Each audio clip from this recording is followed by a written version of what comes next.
Okay, 1, 2, 3, 4, 5, 6, 7. And Marty said he would be 15 minutes late. So I'm going to go ahead and start since Kevin is here and uh, I want to be respectful of his time and everyone else's time. We have a lot to get through tonight. I think we can get through almost everything. I anticipate that we will meet briefly on Monday night to address the operating budget. Chris has some things that he needs to kind of clean up in the operating budget before we vote on it. So that if we're, uh, I guess efficient would be the word. If we're efficient tonight, we can get through just about everything else. So, following the guidance issued by the Commonwealth in March of 2023 regarding the open meeting law, this public meeting will be held remotely, and individuals wishing to participate may do so by utilizing Zoom video conferencing technology. So just do a quick roll call. Mish, Present. Gavin, Present. Sarah, Aye. Kevin, Here. Dick, Here. and Nina. Here. Great, and I'm here. All right, so last week we were working our way through the capital budget items, and there were questions that I wasn't completely able to answer regarding three particular proposals from DPW. So I asked Kevin to attend tonight so that you could ask him some of these questions directly, since I've heard him speak about this, but I'm not as facile with the facts as he is in terms of answering things. So the three items that we spoke about that seemed to generate a fair amount of discussion were the fuel island, the Carroll water system. I think the issue there was primarily that nobody knew what it was or what it actually did or what the history of it was, and the traffic project in the center of town. So, Kevin, you want to start maybe by talking about, well, yeah, I think maybe you should start by giving a little brief uh, uh, presentation on the fuel island, since that's the one that probably generates the most discussion and is certainly the most expensive.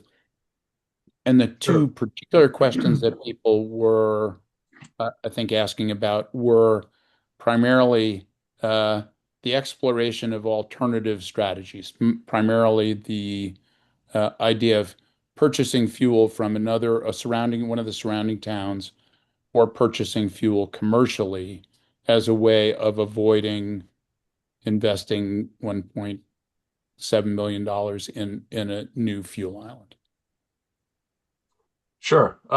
So we did explore talking to surrounding DPW agencies, and none of which would help us out in a temporary situation, whether it be in between construction or if, we had a long-term outage that, was being repaired.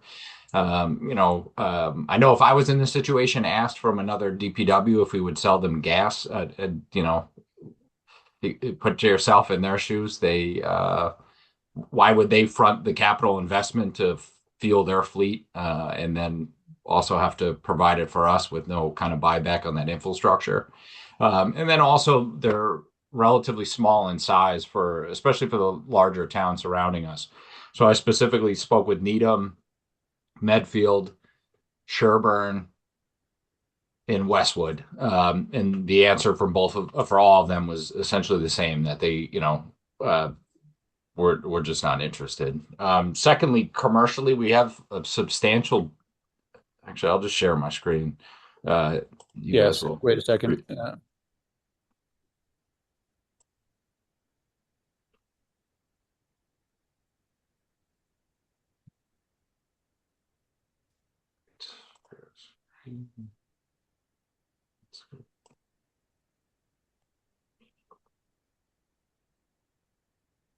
Okay, should be you should be able to share.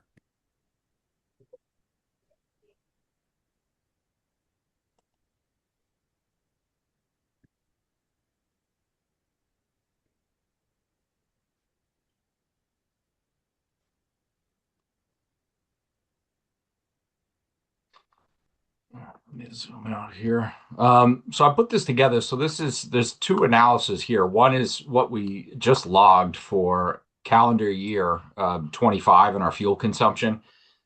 So I'm not And seeing it. Is everybody else seeing it? Try again, Kevin. It should be set up for you to share, but maybe I'm running only on one monitor here, so it may make things a little bit more challenging for me. But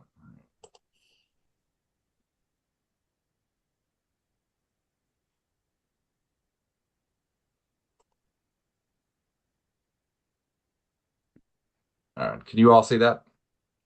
it looks like it's good. Yep. Okay, great. So the top screen here is our fuel consumption from calendar year 25, which we just reported with Green Communities.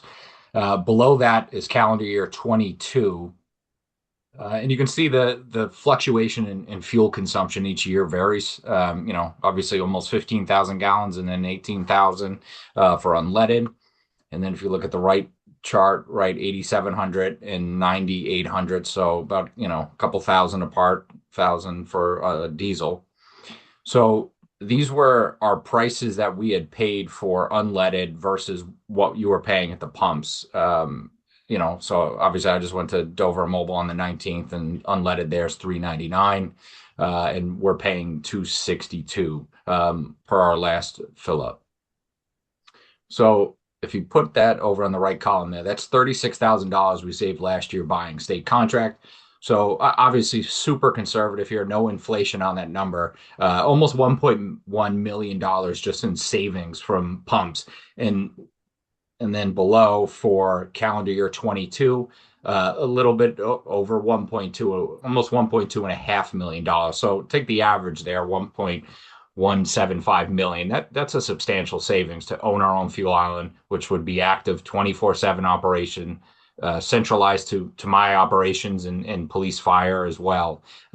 So obviously, even without putting the operational efficiencies, without having our own fuel, let alone diesel, which would put most of the fire department in my fleet out of business, would have to go over to the closest diesel shop, which would be 4.7 miles in roughly 10 minutes. So you figure 5 minutes at the pump, 10 minutes each way. That's 25 minutes of service that's not being rendered back to the residents of Dover.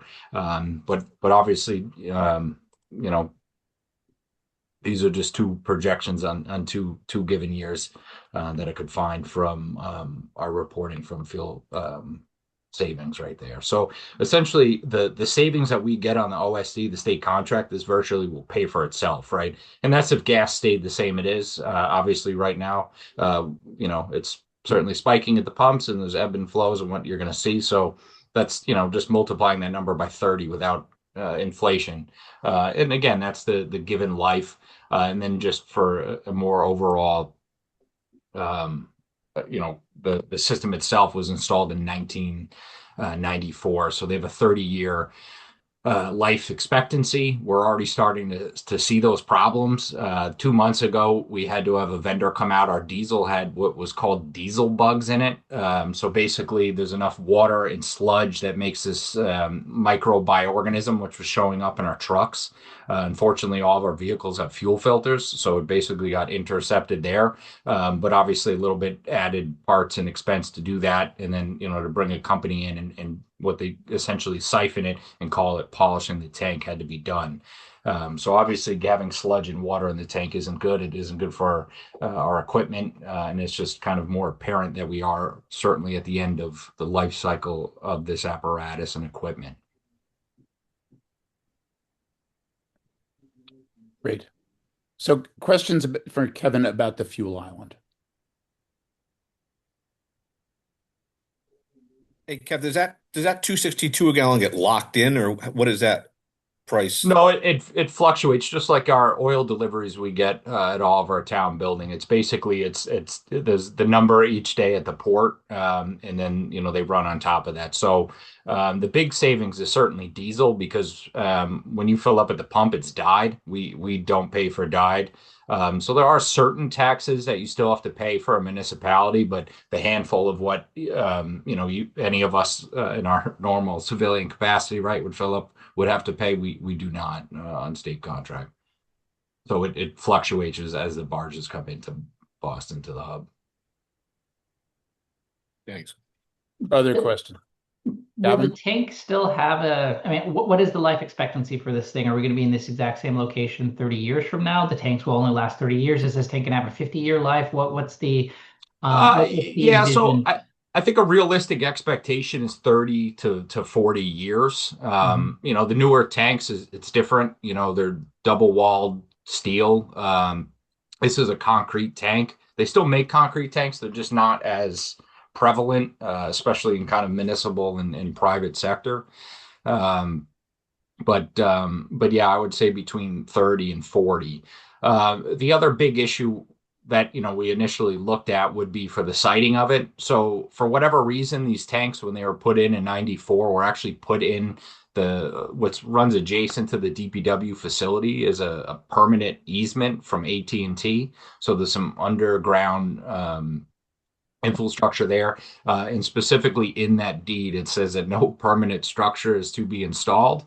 So, the first thought is, get temporary storage. You can pay a pretty hefty price to bring in temporary tanks. And basically you'd pump everything in there. And so we'd still have operations and then replace, basically in kind in the same spot. And then digging into that in the setbacks, which we could get a variance for the setback, but obviously the AT&T verbiage says no permanent structure, and for whatever reason, the town never got uh, slapped on the wrist for it. I don't know, but to re-permit and put it in the same location, we would be constrained. So then you say, okay, slide it out of the easement. Well, if you've been to our facility, it's very tight in that corner, in the front corner. That really is kind of a truck and a half width, if you will. So now pushing that over another 15 feet, that basically makes us kind of one dimensional, if you will, coming in towards like the Meeting House hillside. So then we looked at different site selection around the DPW, including kind of in the front in the Dunkin' Donuts and some other areas. But that's ultimately what we decided to do in the back. So to answer your question, Gavin, it'd be, replacement of piping in the tank and somewhere in that 30 to 40 ballpark.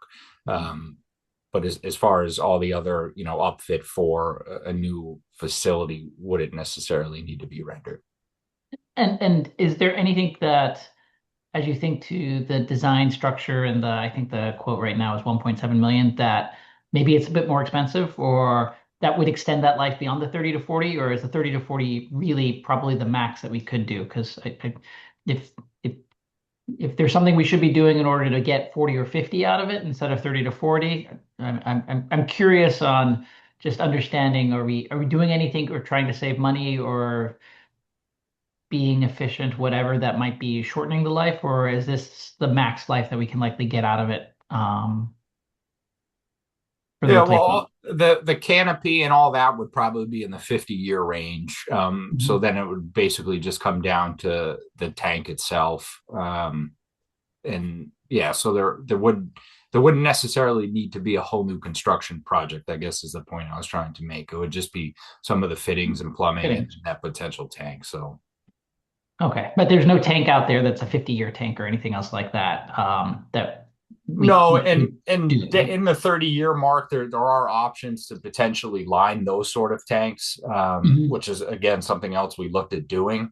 But being that our tanks aren't necessarily manufactured anymore, Yeah. all kind of options that we when we started this venture back in um, early 2023. Okay. Kevin, where's the new location being proposed to install them? In the back of our facility. So where that cell tower is, it's approximately 12 feet off the fence there would be kind of the back of the tank. So back right corner if you're kind of Yes, driving in near where that open shed is. correct. Okay. So Kevin, do you mind if I just say a few things? So, I had the benefit of being able to meet with the consultants numerous times last year. And, when the project commenced, one of the things on the scope that Kevin gave them was to look at the terrain in the town garage. They also spoke to the police and fire about potential, concerns they had when refueling, and then to suggest the best location to put the fire station, the fuel station. And the best location was the location that they suggested, which is behind the town garage, because it allows for a safer way to refuel the vehicles. Because right now, right, Kevin, even though there haven't been accidents, they're backing in. A bonus for moving it was that we were no longer in violation of the easement, as well as we could keep the current fuel island running, and we didn't have to incur the costs of setting up a temporary island, all while we were making the whole process more efficient. We were also very concerned about whether or not moving the location of the fuel tanks would be more of an infringement on the properties that abut the highway garage.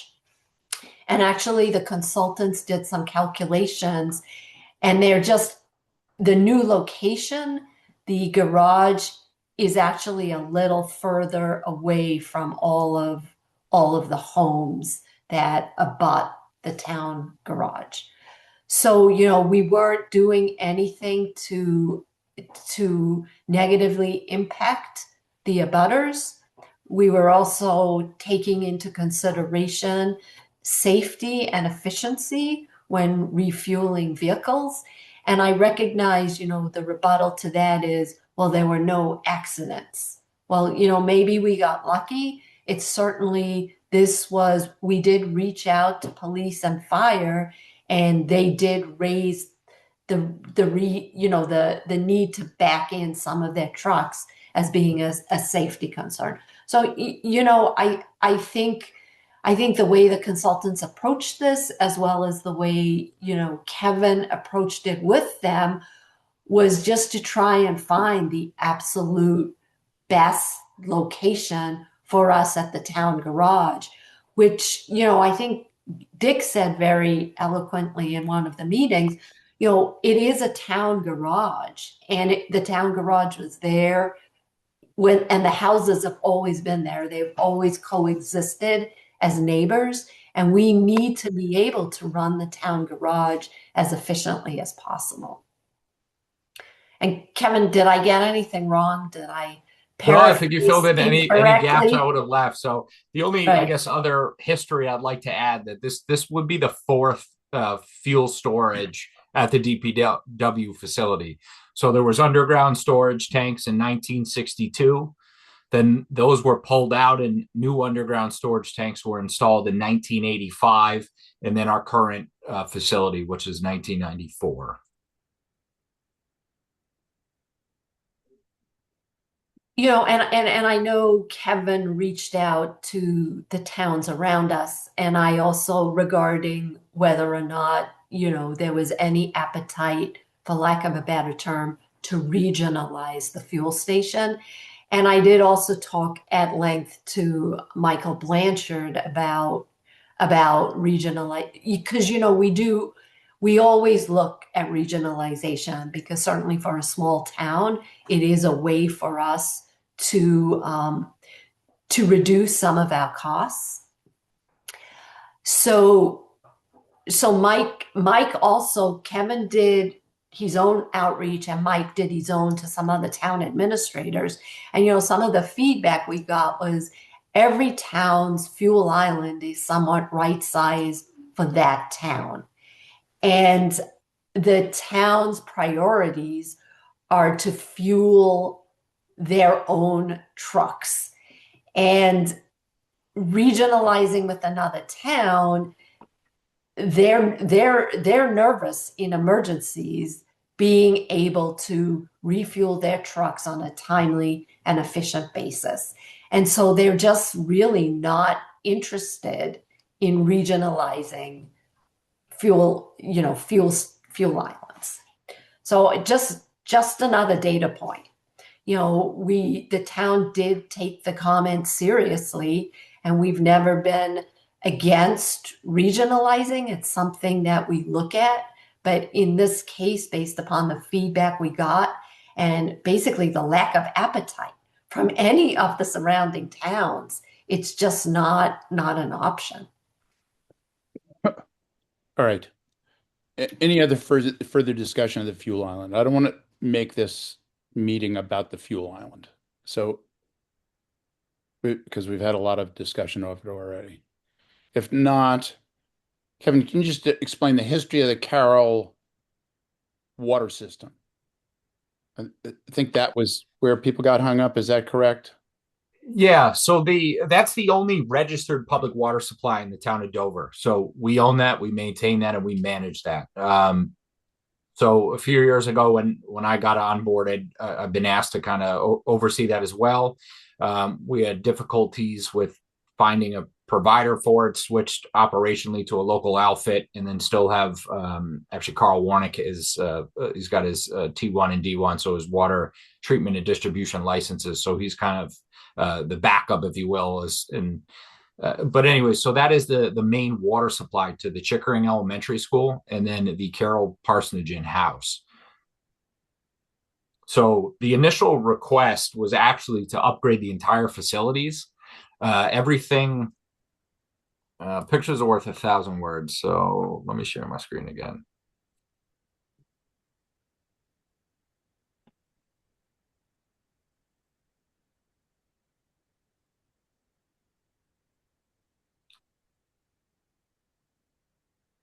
Kev, is that drinking water you're talking about? It's drinking water, yeah. So I understand at your last meeting there was some confusion if that was fire suppression or for irrigation. So right now it's tied into the Chickering Fields for irrigation. But in my 4 years in the town of Dover, the Park and Rec Commission has not irrigated their fields. So this is solely the drinking water for the elementary school and the Lauren Parsonage Inn.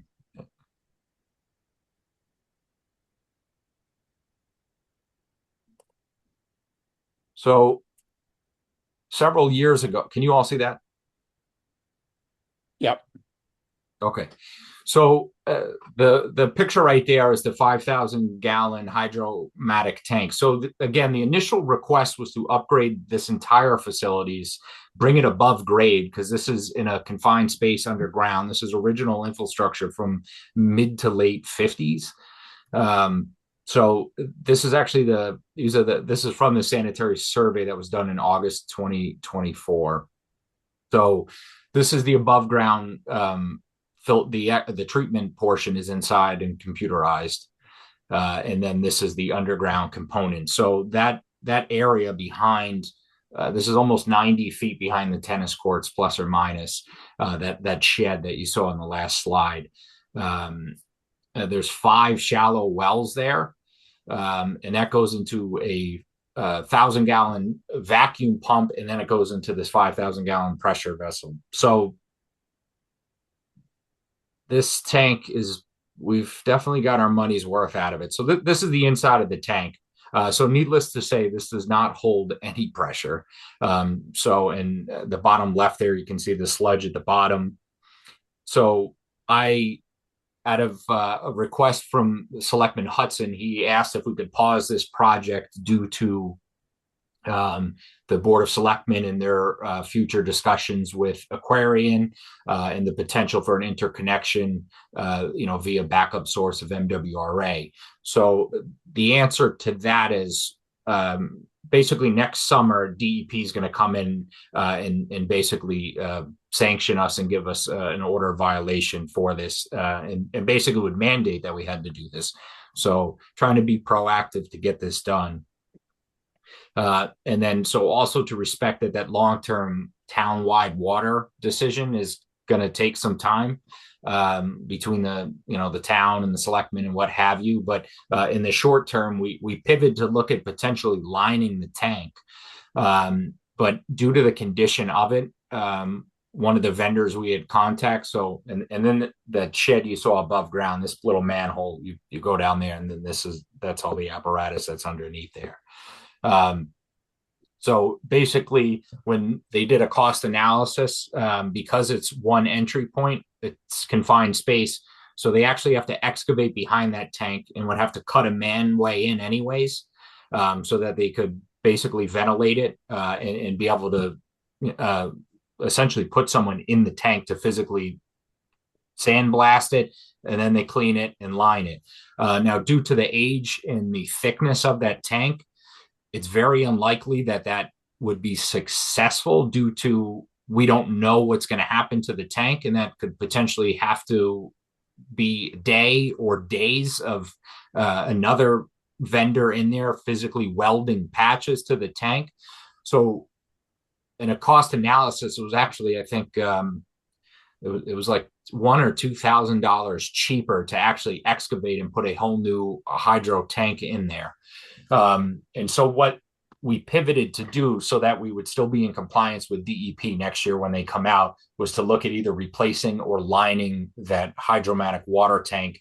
And, valves and stuff like that will get replaced when they get in there and actually have to, cut the tank in and go out of it. So the ask was for the tank, which was about $120,000 for the tank and installation, and another 30 was for the designing, doing the specification so we can put it out to bid, and then the oversight to actually, witness the installation and be there for the pressure testing of that vessel and to get it back online. So, it'd be critical for this year to do that so that we can coordinate that with school administration over the summer. It likely would be a week or so that they would be without water while we constructed this and then got the system back online.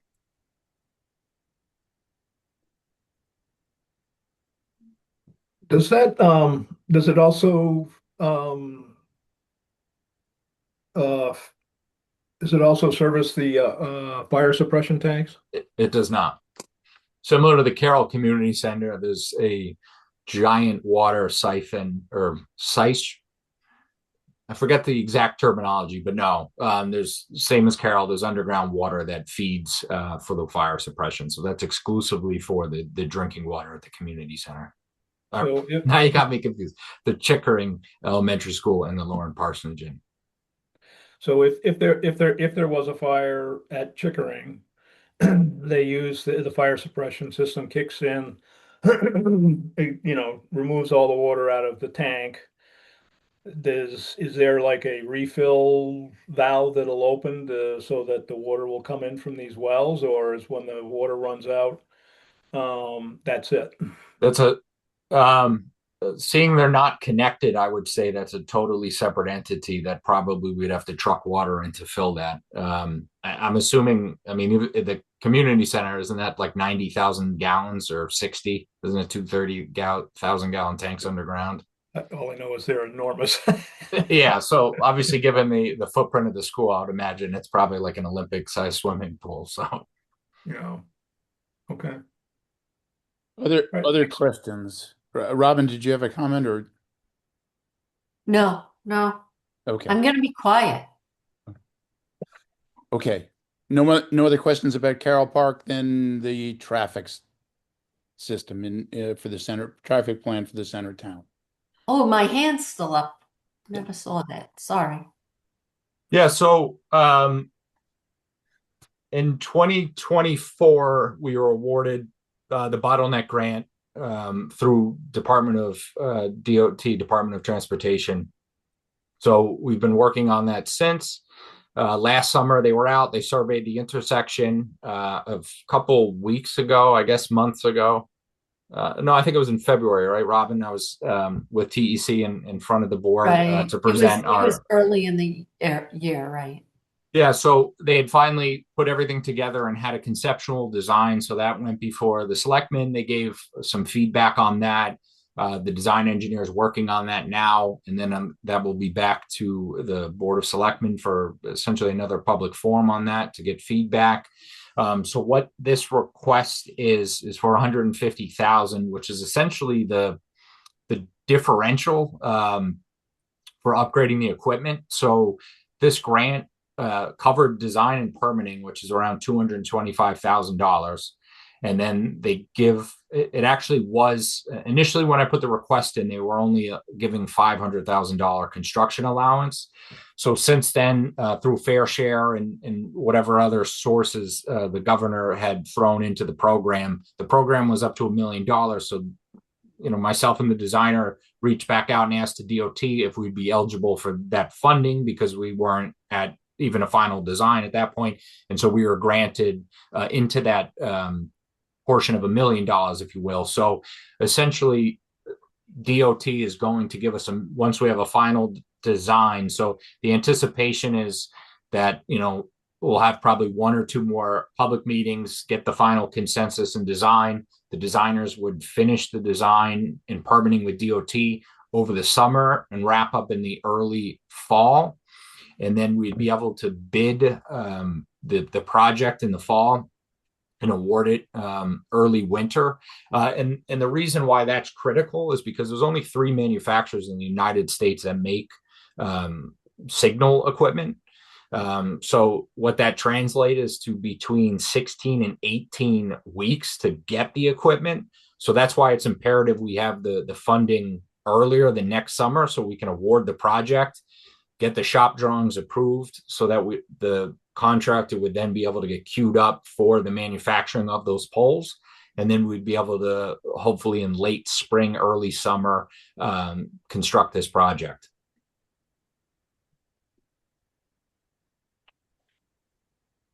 Questions for Kevin about the Kevin, on the design of it, does any of the curbing change? Or is there any widening of that intersection with the pavement? I will share my screen here so I can show you the conceptual design. Right. And Kevin, I think it's important that everybody understand this is a conceptual design right now. So in order to qualify for the grant, the intersection needs to, and Kevin, if I'm saying things that are incorrect, correct me. My understanding is that in order to get the grant, the intersection needs to be brought up to current safety standards. So that requires that intersection, which is not ADA compliant, is brought up to that standard. And it's also going to address some of the traffic flow or try to address some of the traffic flow issues that occur during rush hour at that intersection, primarily due to the left-hand turn onto Walpole Street, which does tend to back traffic up sometimes. So, there is a conceptual plan to address all of that. The intersection will change dramatically aesthetically because the new standard for traffic lights is arms. So, what we're looking for, what Kevin's asking for is to use more decorative pulling, which right now I'm obsessed with every intersection everywhere I go. So if you start driving around and looking at the different ways intersections are done today, you will notice, perhaps as I have, or it may just be me, that when you have the decorative poling, the arms are less obvious than if they put just the steel arms coming across. But that's the new safety standard. Yeah, so essentially what we have now are single stanchion posts, which DOT, unless we're up against obstacles such as buildings like you'd see in Boston, what have you, they won't approve this design, and essentially we would not be eligible for the $1 million in funding. To directly answer your question, Dick, not much for the actual geometry has to change.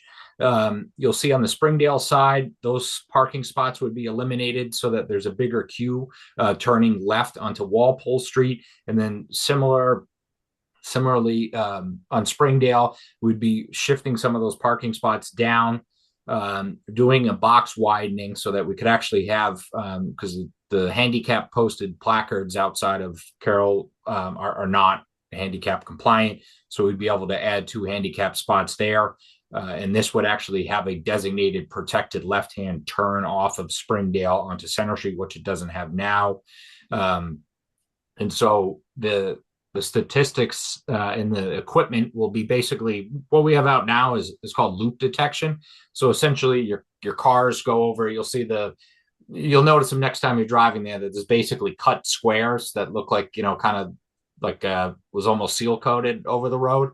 Well, those are the loops. And so basically those weigh the cars that are there. So, that's actually what monitors and operates our lights right now. So it's super obsolete technology.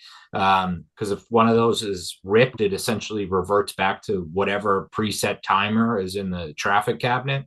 So these will have cameras on it, which is infrared. So it basically will live feed the cars. And I believe in the morning, it was 27% reduction we would see heading into Boston. And then on the way home, it was as high as a 60% reduction you'd see in traffic. So substantial reduction at this bottleneck, and specifically what this grant is aimed to do. So it was a problem that I was aware of when I came to town. And I was aware I tried for this grant in my previous community, didn't get it. Unfortunately, we were awarded to get it here. And then obviously what makes it great is that we get $1 million. And to Robin's point, I will show you. These are the first round of drafts. So this is kind of an early tidbit for everyone. Can you see that? The rendering? Yeah. So, and this is kind of our first draft. So it'd be all new curbing, and none of our ramps there now meet ADA compliance. So as part of this project, that would upgrade the sidewalks there, the curbing. We'd get new asphalt, new decorative paving within that footprint of this project. And then really the money is, as Robin alluded to basically upgrade. So, and what that means is you would see these kind of decorative ornamental signals versus, what you see, the galvanized steel. So Dover is basically, if they wanted to upgrade to this, which would be more respectful and characteristic of this intersection, we would have to pay the delta. So just for rough numbers, say, a traffic signal is $50,000. And one of these is 100,000, right? DOT is only giving us 50. So Dover, they call that non-participating funds. We'd have to pick up that delta. Okay. So- Other questions for Kevin Yeah. about the traffic? So is that amount included in the request amount, or is that something that'll be a separate request? The No, delta. that is this request. So Okay. it came in a little over $1 million, and then the traffic signal. So I believe the number was 1,140,000. So we just called it 150,000. So that will cover the upgrade for the decorative ornamental signals.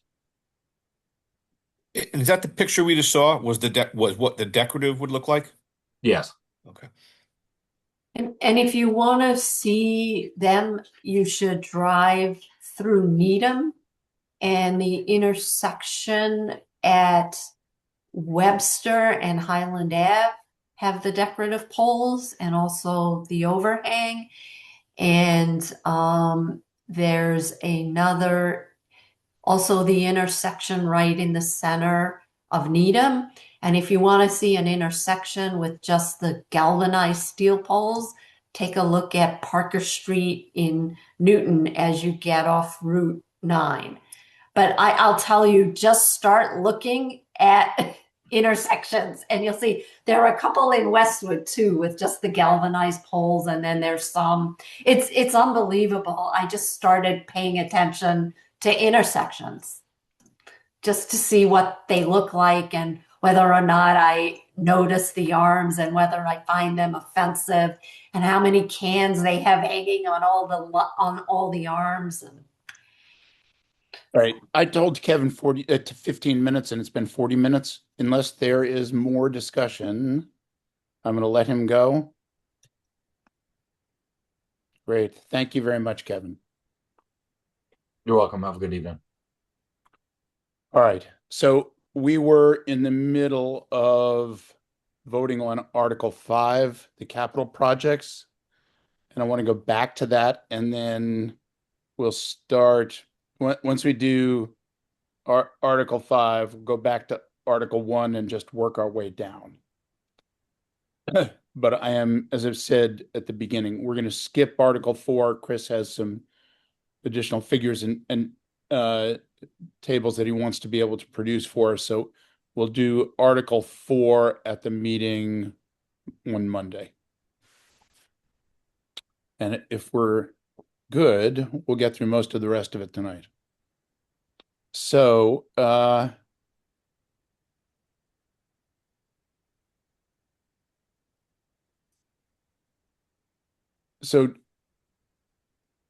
for the replacement of the fuel island, the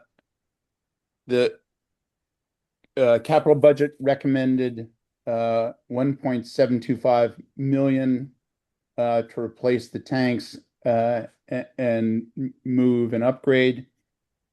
The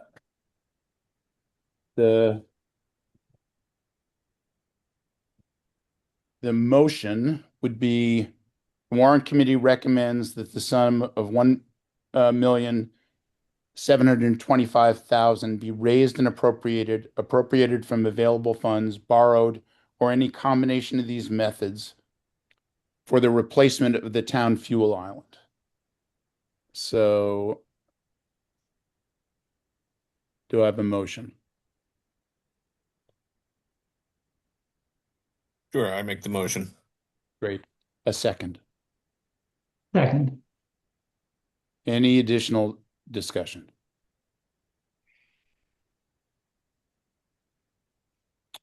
If not, Gavin, Yes. Mish, Yes. Dick, Yes. Kevin, Yes. Nina, yes. Sarah, Yes. and Marty. Yes. And I'm a yes. Great. Okay. The next item is we'll go to the town center traffic improvements. You heard the discussion. Basically, what we're being asked, the town is being asked to fund is the upgrade from the silver stainless poles and lights to the more attractive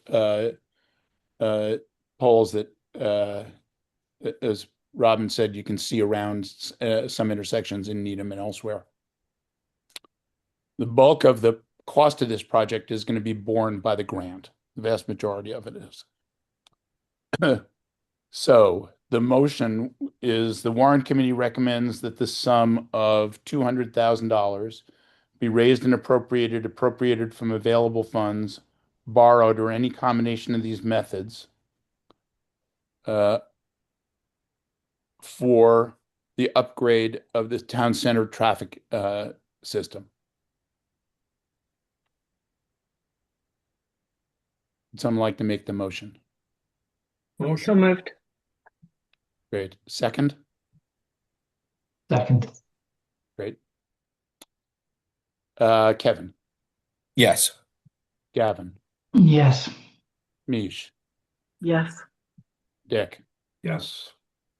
Sarah, Yes. Marty, Yes. Nina, Yes.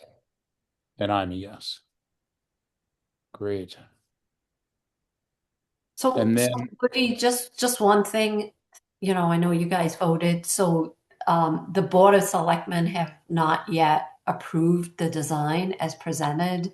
yes, The original design, we felt wasn't appropriate and a little bit over-engineered for the center of town. So the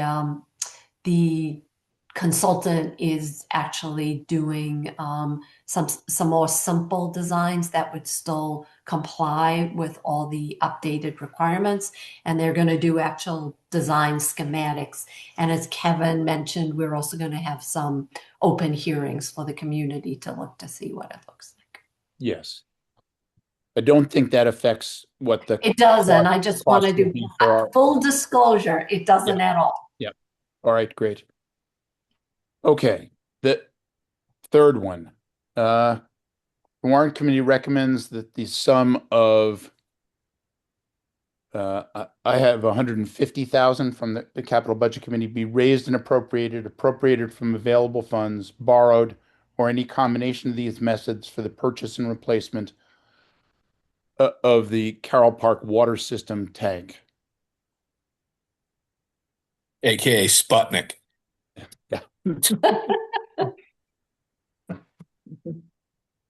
So I think we all understand now that this is the system that feeds the drinking water at Chickering. And if you looked at those pictures of the inside of the current tank, I'm glad I don't have kids drinking the water at Chickering. So do I have a motion Motion. and a second? Second. Second. Gavin, thank you. Kevin, Yes. Gavin, Yes. Mish, Yes. Dick, Yes. Sarah, Yes. Marty, Yes. and Nina. Yes. And I'm a yes. Okay, we have some additional capital items that we didn't discuss at the last meeting, but have been approved by the Capital Budget Committee. One of these is a feasibility study for the public safety building, for either renovation or replacement of the public safety building. Mish, you just want to explain briefly kind of what the chiefs are, why the chiefs are bringing this up? Sure. So the current building is more than 50 years old. It was renovated almost 30 years ago. Hasn't had any major renovations since, and it's no longer really adequate to the needs of a current emergency services. And so, if, for example, there's not enough room, the garage there's not enough room for equipment. They can't get to things when they need them in an emergency. There's not places to. There's been sort of a direction to change the fire department, evolve the fire department to a full-time staff and not the volunteer force that it's been for 50 years or for hundreds of years, I guess. But there's no place to put them. There's also just major problems with the building. For example, the facilities for women is sort of inadequate. Women officers have to go downstairs and through a common room just to get to a locker room. So there's sort of major things that weren't considered 50 years ago that just need to be addressed. There's also just some significant repairs that are overdue to the building that had been held off because they weren't sure of the lifespan of the building. So they're trying to do a needs assessment of what the needs are of a current force and what the sort of anticipated needs are for the next 50 years as they can, and see how they can work with what's either the building that's there or the property that's there and try and make something more appropriate. Questions? All right, great. Yeah. Uh, Actually, I just have one quick question on that is to what end is the purpose of the study? Is this something where we anticipate that whatever the recommendation is, we're going to then start potentially pursuing it very rapidly right after? Or is this something, and if that's the case, it's one thing. If that's not the case, then is it will whatever we find still be appropriate, or we're going to be asked to do another study if we somehow put it off for 5 more years for actually building a new building or something else like that? Because I'd hate to spend it once and then have to spend it a second time if it requires action soon after. So help me understand what the study does and if we're going to potentially, because I can just think about after doing Carroll Community Center, we spend a lot of money. If the answer is, hey, we need to go spend another $30 million rebuilding a firehouse or something else like that, I don't know if that's going to immediately happen. And so will this study potentially need to get redone in the future or not? Is that something we should be thinking about as we consider this vote? So she should comment as well. I think it's highly likely that either a major renovation or replacement of the current public safety building is in the works in the next several years. Dover doesn't tend to do things precipitously, so I'm not saying in the next 2 or 3 years, but I think the need is obvious enough when you walk through these buildings and talk to the chiefs that starting the process makes sense. And I think it's unlikely that this initial study will answer all questions and will resolve all issues around what gets done.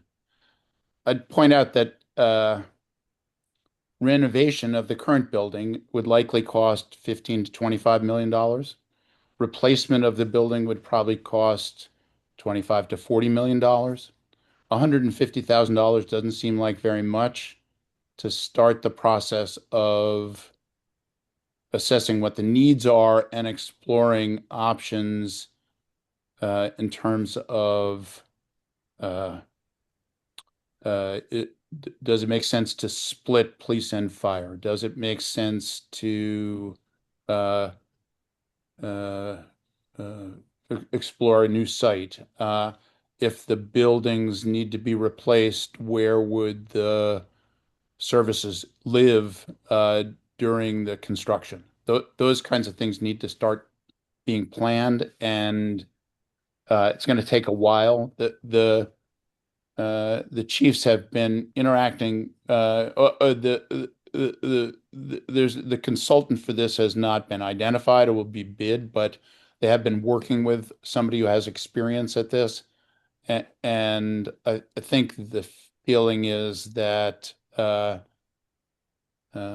it's going to be a long process to try and explore the different options, in addition to which, if this is going to be a solution that lasts again for 50 years, it's going to require a lot of effort to try and think about how the public safety systems are going to exist in 50 years or 40 years or 30 years. What will our ambulance service look like in 30 years? Those kinds of things, because that should drive a lot of the building issues. So I think I think it's highly likely additional studies will go on and additional money will be spent. That doesn't mean that this $150,000 is a waste by any means. Okay. Well, waste is probably a harsh. It's more that would you need to get re-replicated or do a lot of it again if this doesn't manifest quickly? You hit the nail on the head. Things go slow in Dover, so the last thing I want to do is something that will likely need to get repeated. But you're saying a lot of this legwork will still be relevant, and there'll be more Right. studies after that anyway. Not Yes. doing the Because they're same looking thing. at, sorry, Gavin, they're looking at the length, they're looking at the future of emergency management. So they're not looking at something that's going to be for the next 5 years. They need to look at something that's going to last for another 50 years. So they're anticipating that it will take a few years just to get those projections and get the needs, in focus. Mhm. Other questions? Yeah, I mean, I think the other part of this is, you can't even really begin the conversation unless you have a feasibility study.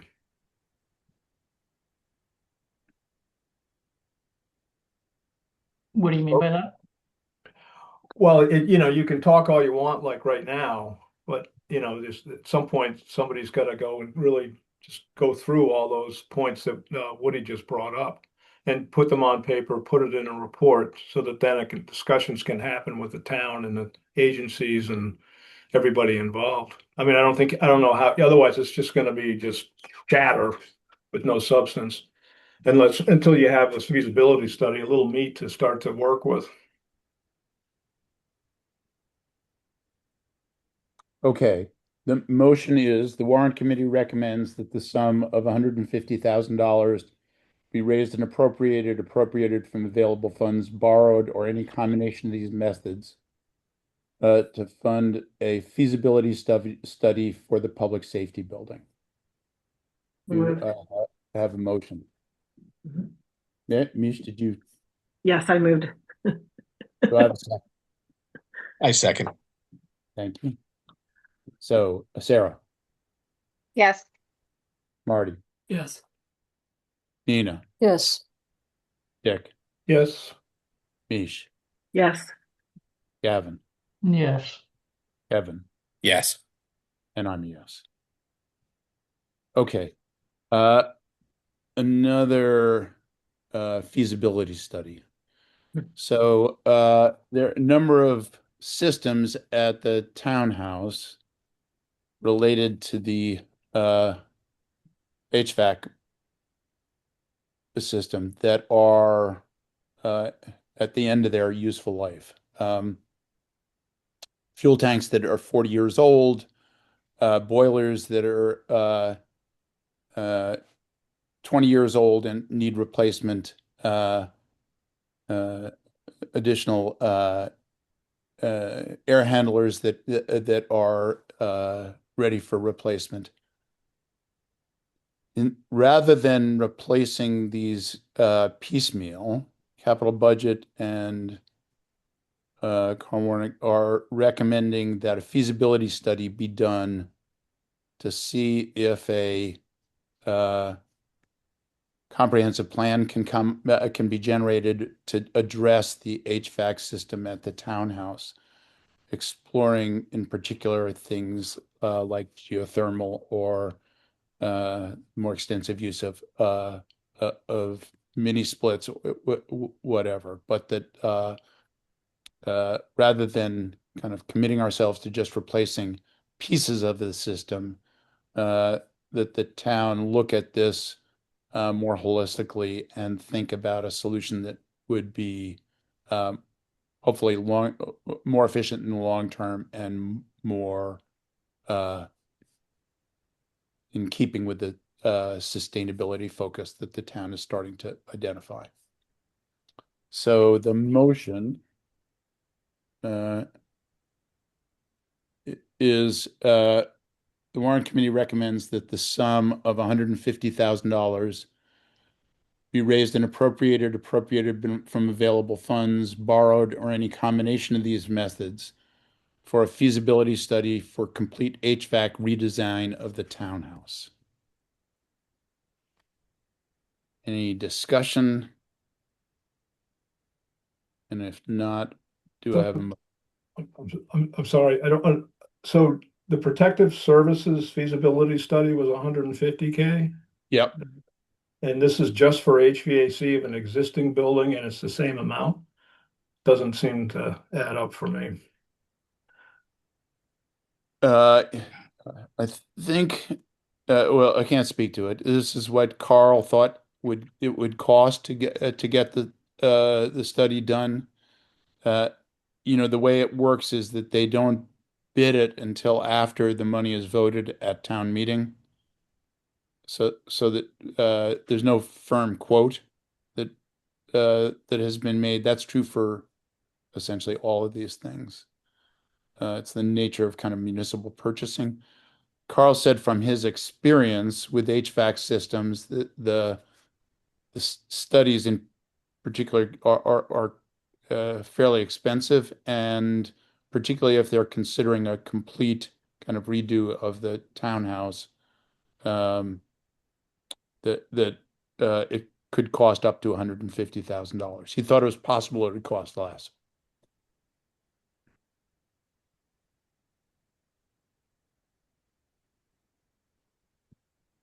Other I mean, questions? if you're not replacing, if you're not doing something like geothermal, then you are gonna go and replace units more or less individually anyways. Well, Is that, you might not be, you might still try and electrify the system without necessarily doing geothermal. You don't have to do ground source.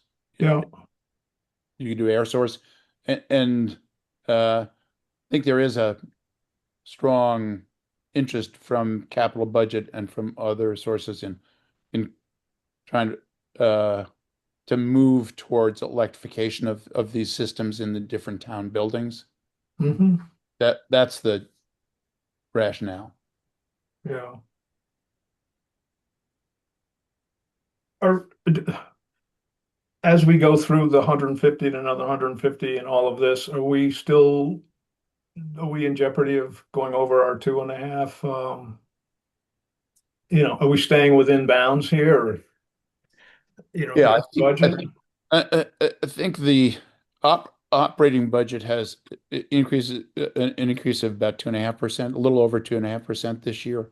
That's actually kind of amazing to me, but it is uh,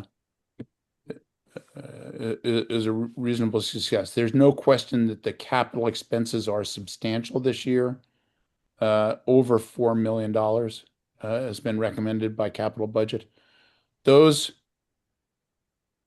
uh, won't translate to the levy increasing by $4 million because the almost all the capital items will be bonded, and Okay, bonding may go over many years. yeah, So the impact on our 2.5 situation is not negligible, is not dire by any means. I understand. Thank you. So, Okay. Dick, I think when Chris presents the budget and where it stands on Monday, the way he's put together the presentation will be an easy way to follow, because what he did is he pulled together all the sources of revenues and then the expenses, including the capital, and then how we're planning to fund for it. So the funding is, a combination of debt, utilization of excess free cash, and then there were some changes that were made to the overall operating budget. And I think what's really important to remember is a lot of what was driving only the 2.5% increase in the operating budget is actually a change in the accounting practices for out of district placement that occurred at the region. So the region is netting the out of district placement costs against against expected circuit breaker funds. So the expense is net. In the past, we were showing it gross and utilizing the circuit breaker that came back that year to offset it off of free cash. So it's just a geography thing. So net it's the same, but we weren't netting the operating budget by the circuit breaker. You can call me and I can explain it to you better. No, I was I understand. My question's been answered, my original one. Thank you. it took me about 6 months to understand this. Yeah, Okay. it's not an easy Yeah, but concept. that's, I know, that seems like a different topic though. Yeah. Yeah, So but the it motion, is, it's important to realize that. the motion is the warrant committee recommends that the sum of 150,000 be raised and appropriated from available funds, borrowed, or any combination of these methods for a feasibility study of the HVAC system at the townhouse. Do I have a motion? Or do I have does someone want to make that motion? So moved. And a second. Second, Great. Mish, yes. Gavin, Yes. Kevin. Can I just ask one more question? Yeah. Well, technically we're in the vote, but Oh, yeah, go ahead.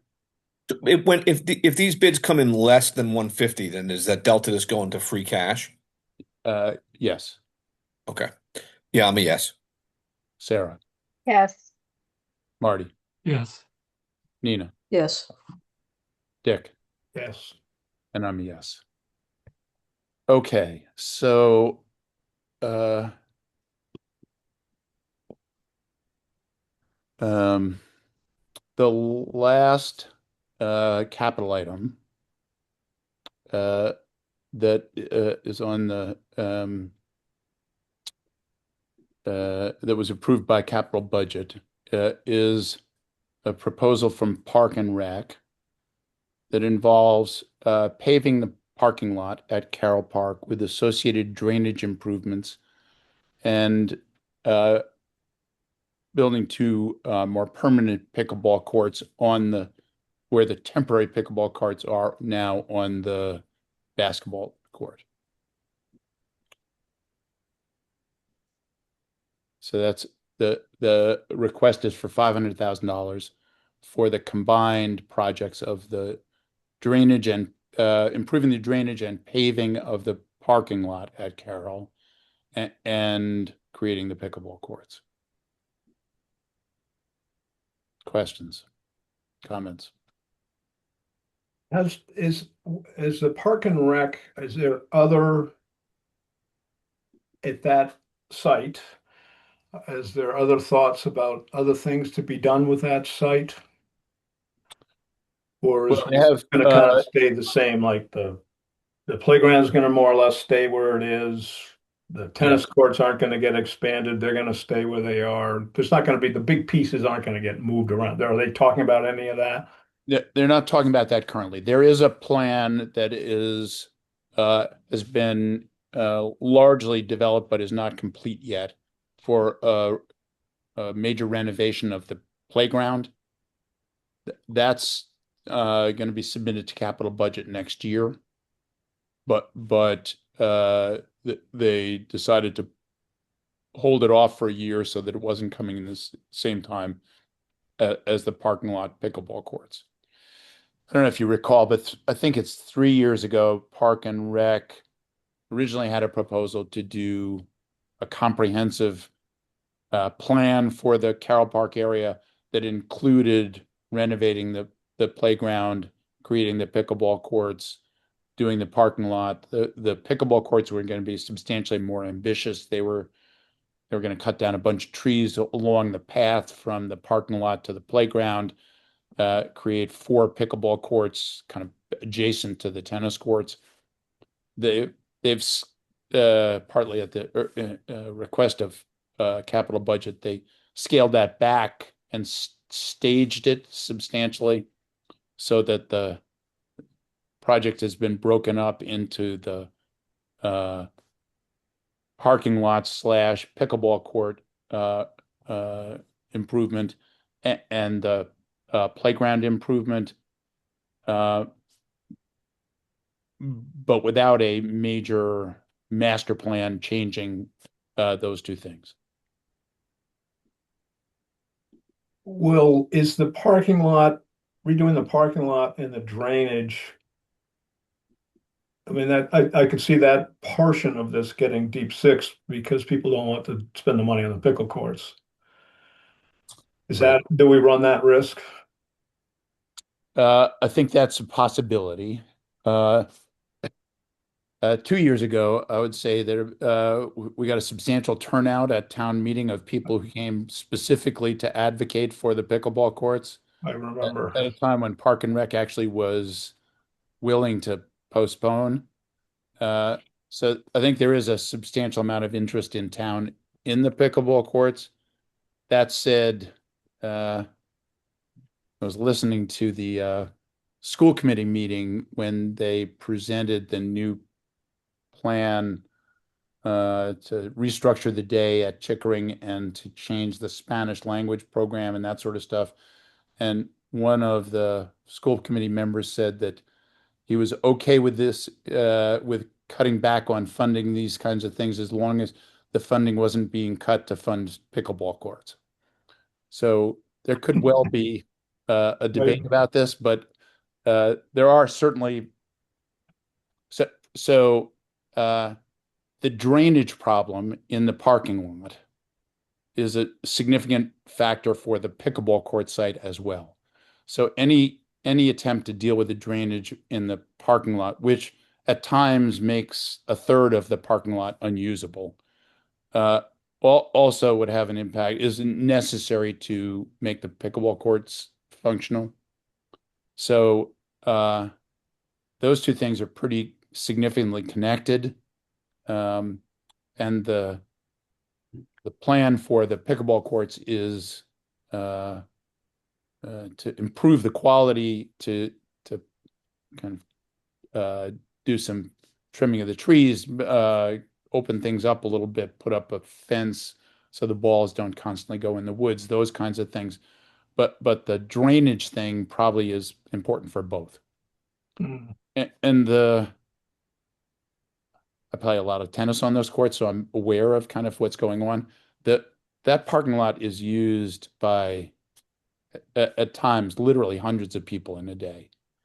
People walking in Carroll Park, taking their dogs off, people going to the playground, people playing on the tennis courts, people taking their kids to athletic events. I mean, that parking lot is a major kind of resource for the town. And I think that's part of what's driven Park and Rec to push this project. Has the Board of Selectmen voted on this and what are their thoughts on it? So we were not aware that capital budget had voted on this. And we also were wondering if, we view the pickleball courts as a nice to have, not a need to have. And we have a whole lot of infrastructure that needs to be replaced. That's a need to have. So we were also wondering if it could be broken out because our concern was if the parking lot needs to get done, potentially it could get derailed because of the pickleball courts. So maybe this is something that we should have a discussion with Capital and Park and Rec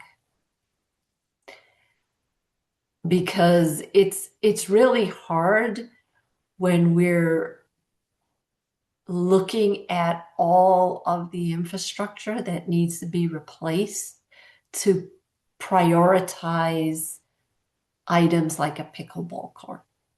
I mean, I've got to presume that the lion's share of the cost is the parking lot and the pickleball is a small amount of Yeah. it, but I don't know. And then the other question I don't know if- either. if And, you- and I think, right.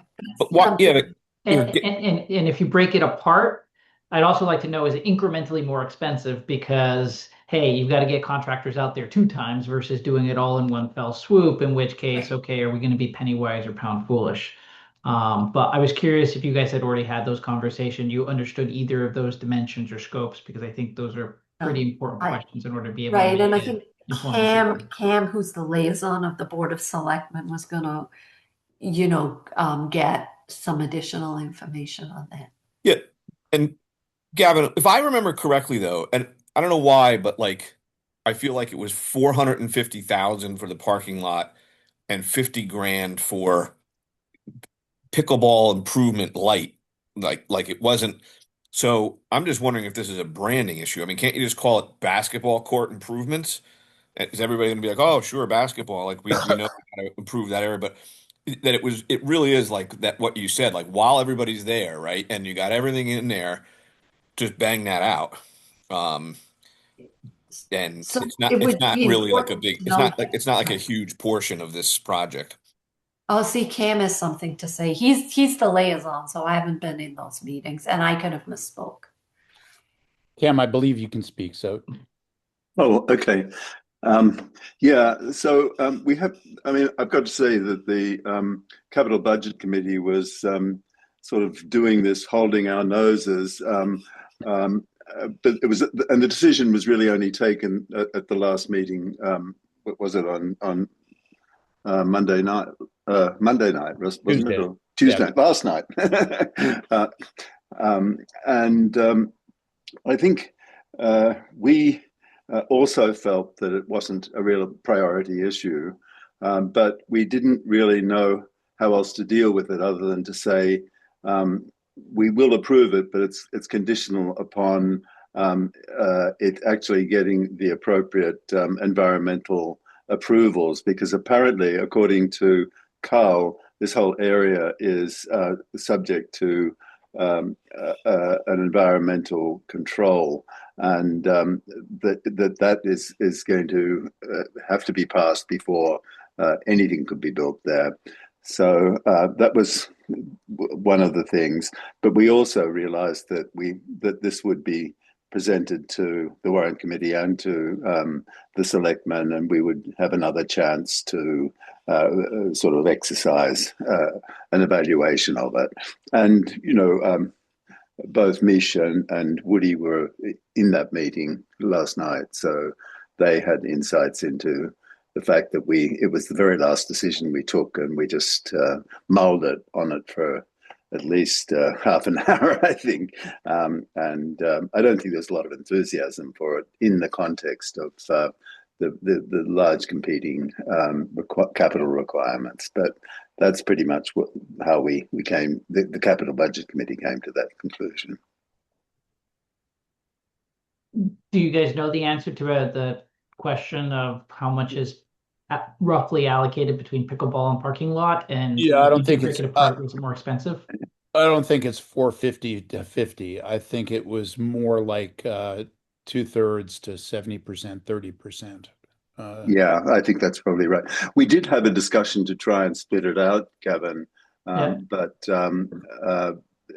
the feeling was exactly the concern that you expressed, that if you're going to bring the equipment in, you might as well bring it in and do the whole thing rather than do it twice, and that would be a cheaper way to do it in the end. So Okay. the Parks and Rec were very reluctant to split the two projects out. Okay. Well, my only requirement would be make sure the parking spaces are wider than behind the Carroll Community Center. You're Okay, easy so- to please, Gavin. So unless there are more questions of me, I'll withdraw, because we're in a rather difficult situation at the moment with Robin and I both in this meeting. Yeah. Great. Thanks, Cam. Other Thank you. questions, comments? So the motion is Warrant Committee recommends the sum of $500,000 be raised and appropriated from available funds borrowed or any combination of these methods to pave the parking lot at Carroll Park with associated drainage improvements and to build 2 pickleball courts on the existing basketball court. So Moved. Yeah, well, Okay. I just have one more comment. I just don't. I think that I'll get back with Mark. I don't think we're building 2 new pickleball courts. I think that's a There's miss. 2 temporary courts there, but they basically exist. There's some lines on the basketball court with temporary nets. So this would be to improve that and to landscape Yeah, around it a little bit. yeah. I think again, I think it really is modest improvements to existing versus like full-on construction of two new Yeah. pickleball courts. I think a large part of the cost is improving the drainage, honestly. Yeah, yeah, Or totally, totally. the basketball court floods regularly, as does the parking lot. Yeah, it's ridiculous back there. So, but Okay, we have a motion and a second. Do I have a Can, second? can I just interject? I mean, that just is going back to what Kevin was just saying, the language. Instead of building new, the conception is you're building new as opposed to renovate something that's already there. Yep. And I think that goes a long ways as far as how it's presented. I'm fine changing the wording to renovate. I think either are, repair. Repair, yeah. yeah, I think it's a little more ambitious than repair. I'm okay with renovate though. Improve. How about improve? Improve. But Woody, in the original CIP request, they said renovation. Renovation. Great. Yeah. Okay. So I have a motion and a second. Kevin. Yes. Kevin. Yes. Mish. Yes. Dick. Yes. Marty. Yes. Sarah. Yes. And I don't see Nina, so I think she may have dropped off. She had to drop. Okay, great. So I believe that that is the end of the capital requests.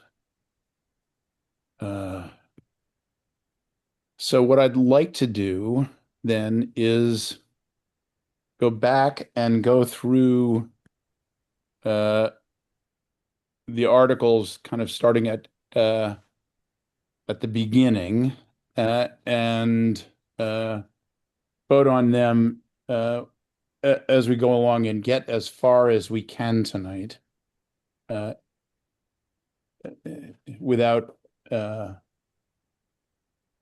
going much more than an hour more, and then leave the rest to Monday when we will have to finish. But the major item for Monday will be the operating budget. So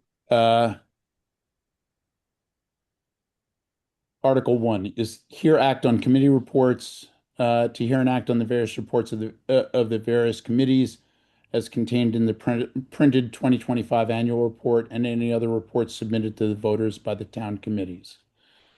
The motion is the warrant committee recommends that the various reports be called over by the clerk so that any voter who desires to object to any of the reports may so signify. The warrant committee further recommends that if there are no objections, the reports as printed in the town report and in this blue book be accepted and placed on file. Do I have a motion? Kevin, thank you. Yes, I make a motion. Second, Second. thank you. Mish, Yes. Gavin, Yes. Kevin, Yes. Sarah, Yes. Marty, Yes. Dick, Yes. and I'm a yes. So I have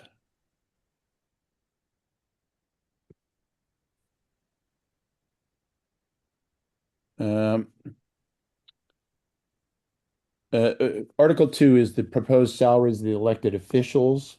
I have the table. I'm not going to bother to share it because the numbers, if you from prior years, if any of you have a blue book in front of you, you know that the elected positions are the Board of Selectmen, chair, clerk, member, assessors, chair, members, town clerk, planning board, chair, member, constables, Board of Health, chair, member.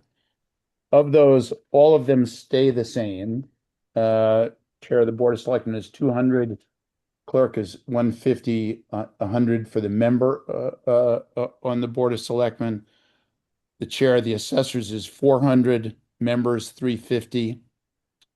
Planning board chair is 100, member is 50. Constables are 150 each. Board of Health, the chair is 150, a member is 100. I don't know if I'm supposed to recuse myself on this. I don't know if it's worth recusing myself for $50, but the town clerk, the salary this year is 110,339. Last year it was 103,975. So the motion is to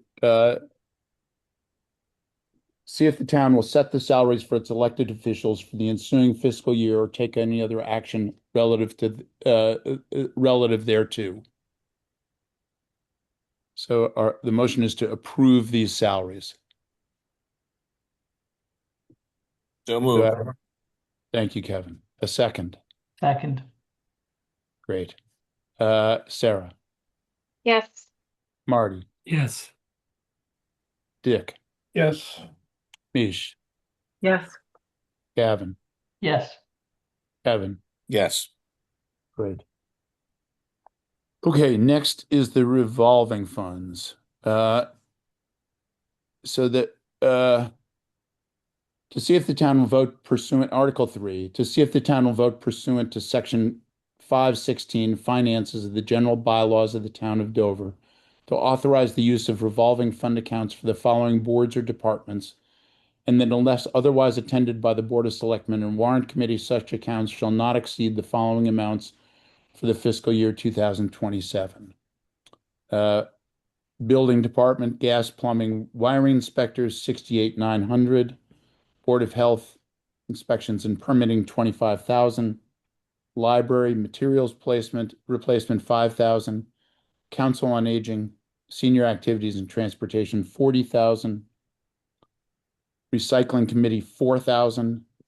Department of Public Works, maintenance, repair, and replacement of facilities and equipment for the transfer station, 35,000. Community Center, costs associated with operating the community center and maintenance improvement projects for the facility, 25,000. Cemetery Commission, fees and charges received from weekend and after-hour burials, columbarium related fees and charges, 30,000. Stormwater tree mitigation, fees and mitigation payments under the regulations for stormwater management and erosion control, 30,000. Do I have a motion? Can I just ask clarification? So these numbers, if they get more in it, it gets transferred over to free cash. Is that what it means? Or when you set these numbers, what are we actually doing? Yeah, the revolving fund doesn't take any more of the generated funds beyond these limits. Okay. And so then they have to move it to the general account. Yes, yeah. Okay. And these are historically the same numbers that they've always been? Yes, cemetery cemetery stormwater mitigation are new revolving accounts. Were established revolving funds. They were established last year, Okay. but all the others have been in existence and have the amounts stay the same. Do I have a motion? Motion. So moved. Great. And a second? Second. Second. Thank you. Sarah, Yes. Marty, Yes. Dick, Yes. Kevin, Yes. Gavin, Yes. Mish, Yes. and I'm a yes. The next one is Article 4, which we're skipping. We have done Article 5 already. So we're up to Article 6.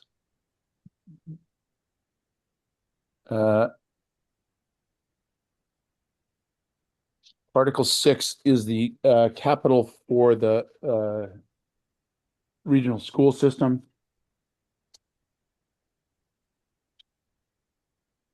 This is appropriate for Dover Sherburne Regional Schools capital expenses. To see if the town will vote to raise and appropriate from available funds, borrow, or any combination of these methods, a sum of money for the purpose of paying the costs of various items of capital equipment and improvements pursuant to the intergovernmental agreement with the Dover Sherburne Regional School District and the town of Sherburne, to determine whether the money shall be included in the tax levy transferred from available funds, borrowed or provided by any combination of these methods, and to determine if any amount borrowed under this article should be contingent upon the passage of a ballot question exempting the amounts required to pay for the bonds from the provisions of Proposition 2.5 or take any action relative thereto. Here, the approval is requesting $765,000 to resurface the roof at the high school and the gymnasium. This is I think the final number from the bid. This actually came in significantly below what the original concern was, with that it might be well north of 800,000. So this represents a win for the town in that sense. So my understanding is that Sherburne is also recommending that the roof resurfacing go ahead. If they don't recommend that, then the project doesn't occur. Do I have a motion? Motion? Great. Second? Second. Thank you. Mish, Yes. Gavin, Yes. Evan, Yes. Dick, Yes. Marty, Yes. Sarah, Yes. and I'm a yes. Great. Okay. So now that was Article 6. Article 7 is appropriate for unemployment compensation fund. To see if the town will vote to raise and appropriate from available funds or any combination of these methods, a sum of money for the purpose of funding an unemployment compensation fund as authorized by Chapter 40, Section 5E of the Massachusetts General Laws, to determine whether the money shall be included in the tax levy, transferred from available funds, or provided by any combination of these methods, or take any other action relative thereto. This year, the amount requested is $20,000. Do I have a motion? Kevin? Motion made. Second. Second. Gavin? Mish? Yes. Gavin? Yes. Kevin? Yes. Sarah? Yes. Marty? Yes. Dick? Yes. Great. Thank you. Article 8. Appropriate for sick leave for retiring police officers. To see if the town will vote to raise and appropriate from available funds or any combination of these methods, a sum of money to provide for the payment of accumulated sick leave to retired police officers as authorized by Chapter 375 of the Acts of 1984, to determine whether the money shall be included in the tax levy transferred from available funds or provided by any combination of these methods, or take any other action relative to thereto. This year, their request is for $10,000.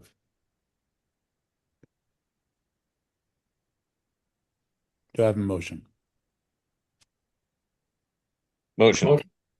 Thank you. Second. Second. Great. Sarah? Yes. Marty? Yes. Dick? Yes. Mish? Yes. Gavin? Yes. Evan? Yes. Great. Okay.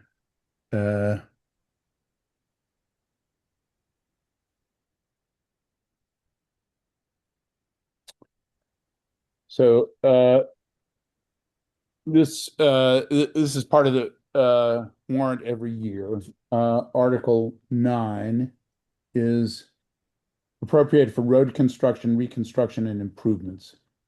To see if the town will vote to raise and appropriate from available funds, borrow, or any combination of these methods, a sum of money for the purpose of highway construction, reconstruction, and other improvements under the authority of the Massachusetts general laws as funded by various state budgets, to determine whether the money shall be included in the tax levy, transferred from available funds, borrowed, or provided by any combination of these methods, and to authorize the selectmen to enter into contracts, apply for, accept, expend, and borrow in anticipation of state aid for such projects, or take any other action relative thereto.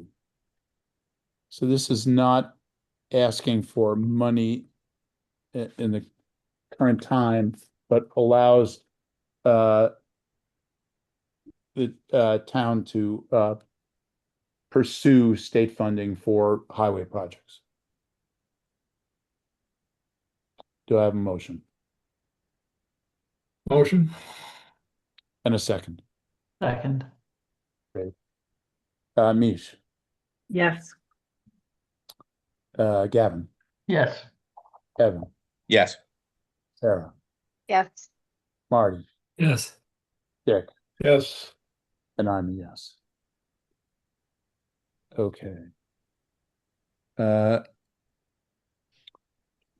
Article 10, appropriate to the Conservation Fund. The Conservation Commission is the sponsor. To see if the town will vote to raise and appropriate from available funds or any combination of these methods, a sum of money for the Conservation Fund to be used by the Conservation Commission for any purpose authorized by Chapter 40, Section 8C of the Massachusetts General Laws, to determine whether the money should be included in the tax levy, transferred from available funds, or provided by any combination of these methods, or take any other action relative thereto.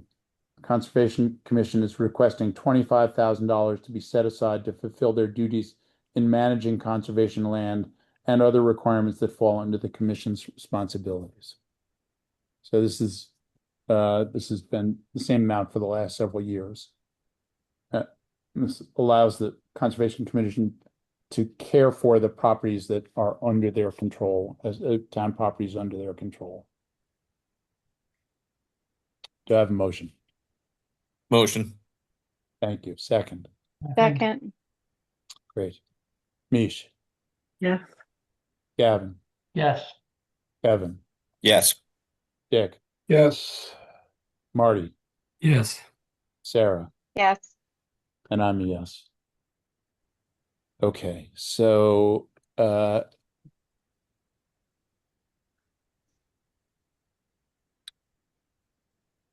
appropriate for general stabilization fund. This is Article 11.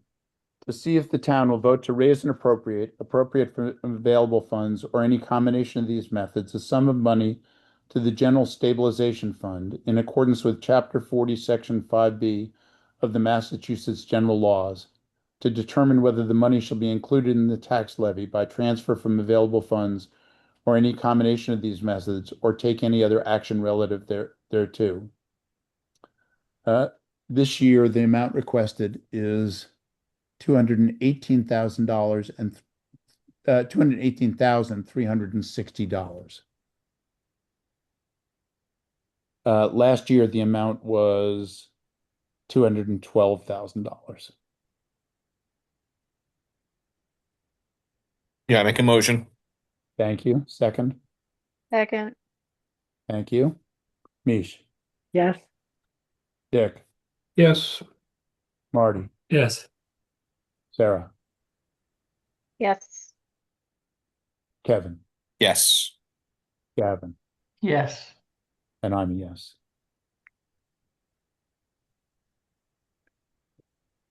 Okay. Appropriate for Dover Sherburne Regional Schools OPEB Stabilization Fund.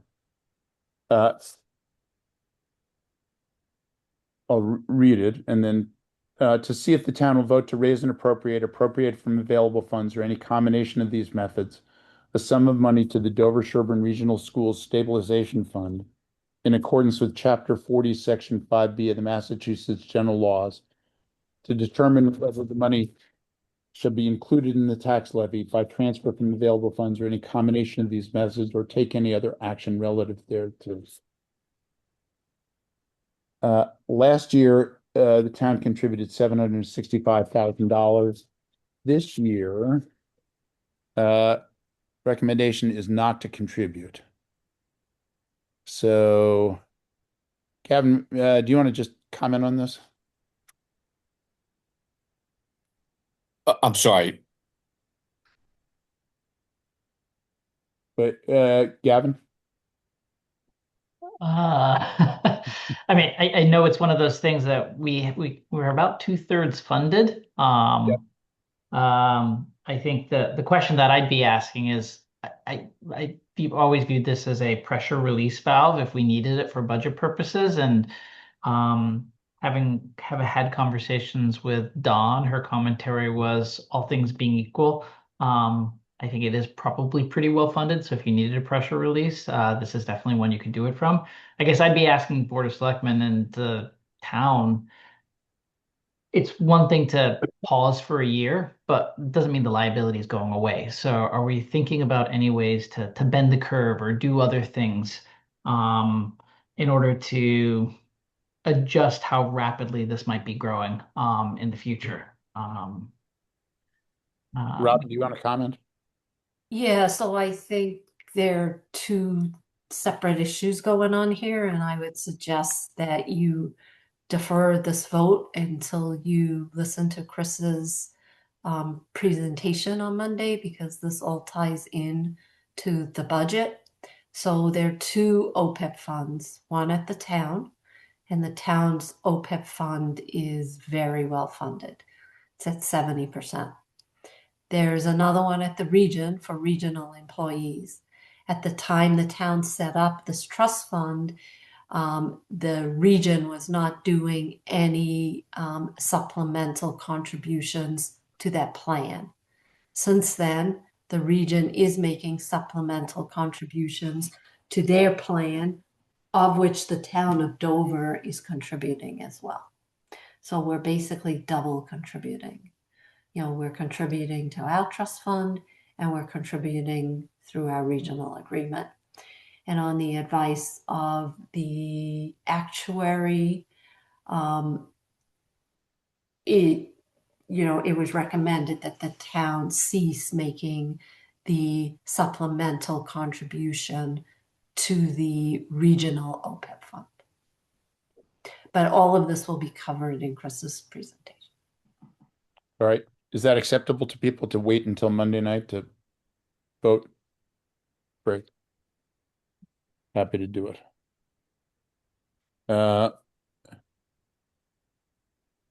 Article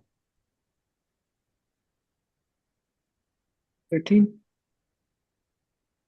13, yep. Appropriate for unpaid bills of prior years.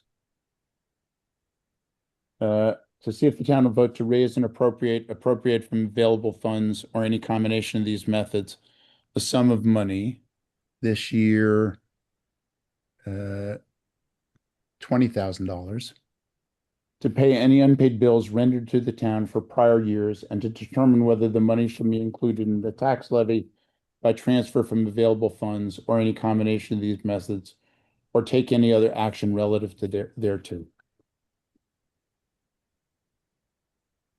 Last year, I think was the amount was 10,000. This year, the amount that is being requested is 20,000.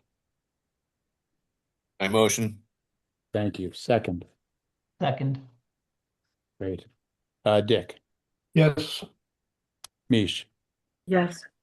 Marty, Yes. Sarah, Yes. Kevin, Yes. Gavin, Yes. and I'm yes. Great. Up to 14.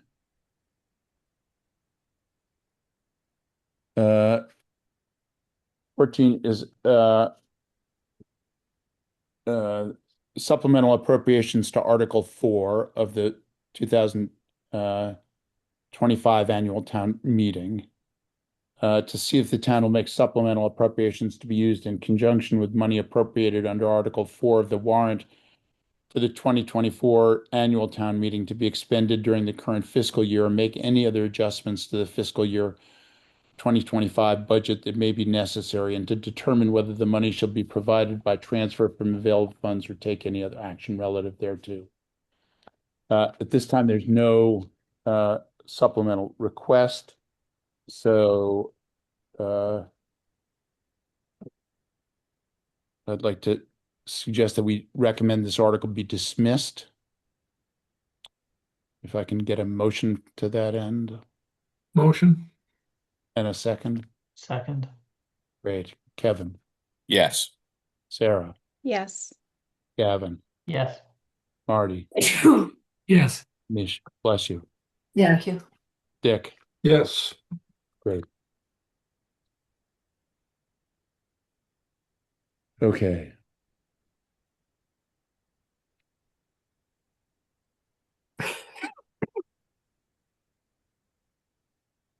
Uh,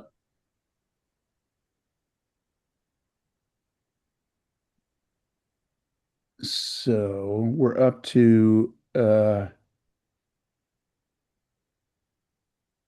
establish and authorize the amount for the revolving funds for the electrical vehicles charging stations.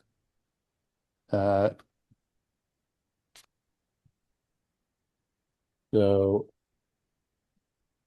motion is Warrant Committee recommends that the sum of $20,000 be raised and appropriated from available funds, borrowed, or any combination of these methods to fund electric vehicle charging stations in the town. Do I have a motion? Actually, can I just make sure I understand this? So what exactly is this for?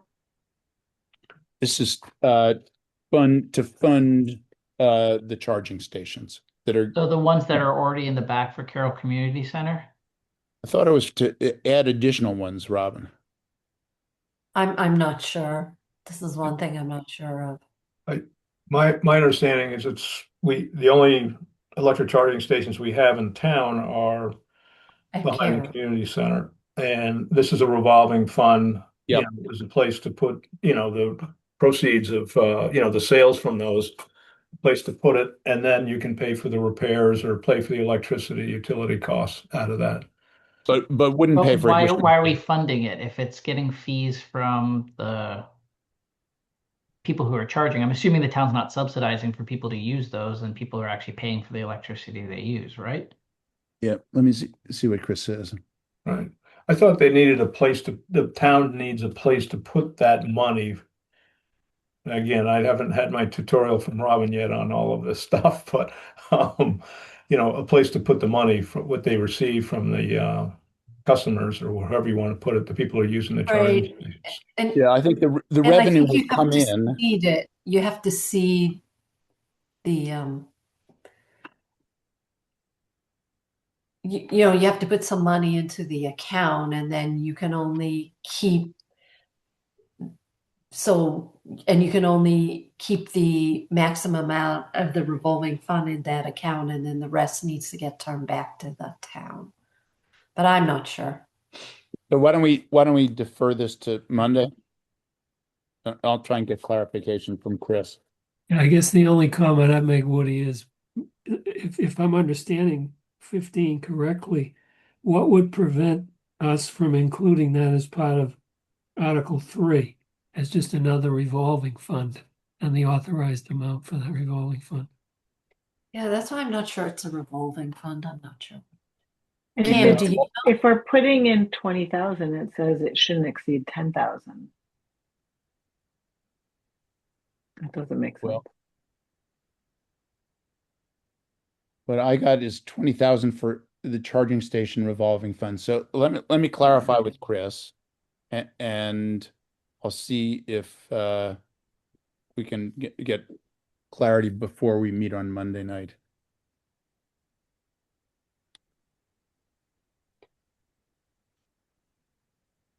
Okay. Next one is the we're done with the financial articles. We could break here, we have to go. We have the one-time projects, the Sustainability Climate Action Plan, the Dover Master Plan, with zoning bylaws, the site plan review, the ADU articles, then the acceptance of the trail easements from the Open Space Committee, easement terminations on 21 Whiting Road and 28 Tubrook Drive, establishment of the Board of Health associate member, and then transfer of free cash. So it's almost 9. Okay, continuing for a while, or feels like we have a manageable amount that we could put off till Monday. Major things we'd have are going to be Article 4, and then a few questions that have come up with the electric, the charging station and all, and the new articles. I don't have strong feelings. I'm inclined to put the rest of it off till Monday, but if people want to keep going, I'm fine.